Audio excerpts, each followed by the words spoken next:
พี่น้องซุ้มเจ้าได้เบิ่งหนังเลี้ยงซับปะเลอบ่ซับปะเลอภาคหนึ่งผลงานการกำกับของต้องเตกับพระเอกเน็กนฤพลนั่นแหม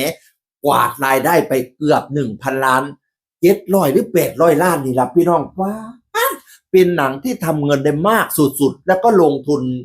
จิบๆแต่ว่ารายได้เดี๋ยวโอ้โหยิ่งใหญ่อลังการพี่น้องเอ๋ยบัดนี้สิเฮ็ดซับปะเลอ2แล้วดิต้องเตปักอันเป็นผู้กำกับเพื่อเขา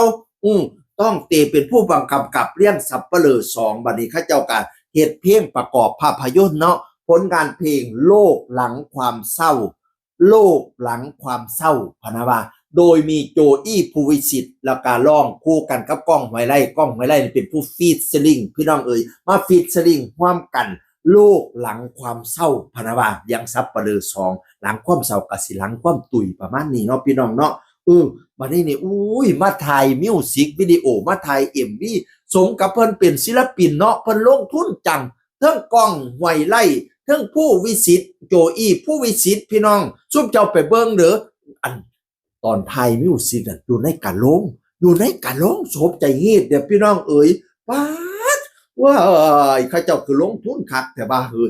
ไปอยู่ในกะโหลงนำกันแล้วก็พระเอากะโหลงเป็นเฮียแหมแล้วก็พายเฮียคู่กันโอ้ยเว้าแล้วผมจริงลูกอีพ่ออีแม่เอ้ยบ่ลูกแต่ผมคนหัวกว่ากับลูกศิลปินเขาเจ้ามาลงทุนคักแท้ใส่เสื้อสีขาวกล้องก็เสื้อสีขาวโจอี้ก็เสื้อสีขาวพายเฮียกะโหลงแหมเอ้ยบรรยากาศจักสิว่างเว้งปานใดเนาะปานนั้นบ่พอดิกล้องห้วยไร่นอนในกะโหลงนอนอยู่ในกะโหลงใจฮีดเนี่ยเอ้ยไปจังเฮ็ดได้ข่อยละเฮ็ดโอ้ยข่อยบ่กล้าแล้วพี่น้องเอ้ยแต่ย่างไกลซื่อๆข่อยก็ย้านศิลปินนี่เขาเจ้าเฮ็ดเบิดเนาะนอนในกะโหลงผีตายน่ะพี่น้องพาไปเบิ่งเด้ออันนี้เขาเจ้าถ่ายมาให้เบิ่งหน่อยๆซื่อๆถ้าเบิ่งว่าเพลงประกอบภาพยนตร์โลกหลังความตายของโจอี้ภูวิสิทธิ์ฟีเจอริ่งกันกับก้องห้วยไร่มันจะออกมาเป็นยังไงระหว่างเพลงกับระหว่างหนังอันไหนจะออกก่อนกันซุปเจ้าว่านั่นน่ะสิมีทีเซอร์ให้เบิ่งก่อนบ่โอ้ยขอยอยากเบิ่งให้พี่น้องเห็นแต่เพิ่นถ่ายรูปมาซื่อๆกับเป็นตาเบิ่ง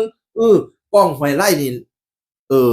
ดังอยู่แล้วเนาะแต่โจอี้ภูวิสิทธิ์นี่ก็ดังมากๆนะไม่ใช่ธรรมดานะโจอี้ภูวิสิทธิ์นี่พี่น้องเอ๋ยผลงานเพลงหน้าทองนี่250กว่าล้านวิวหน้าทองเนี่ยของโจอี้250กว่าล้านวิวบ่เป็นธรรมดาแล้วเพลงอันไม่เพลงนิดหน่อย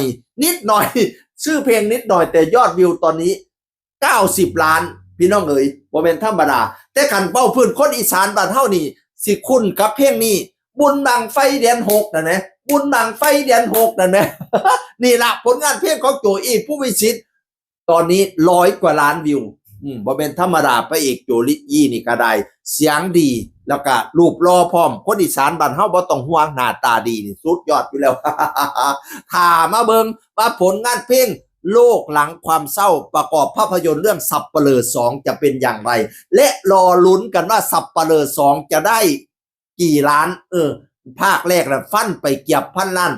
ภาคนี้สิได้ฮอด1,000 ล้านบ่รอลุ้นนํกันพี่น้องแต่ตอนนี้ข่อยมาอ่อนซ่อนนักร้องอ่อนซ่อนพระเอกมิวสิกวิดีโอกล้องกับผู้วิสิทธิ์เพิ่นมาใจเด็ดใจเดียวแท้นอนอยู่ในกะโหลงอีพ่ออีแม่ข่อยเอ้ย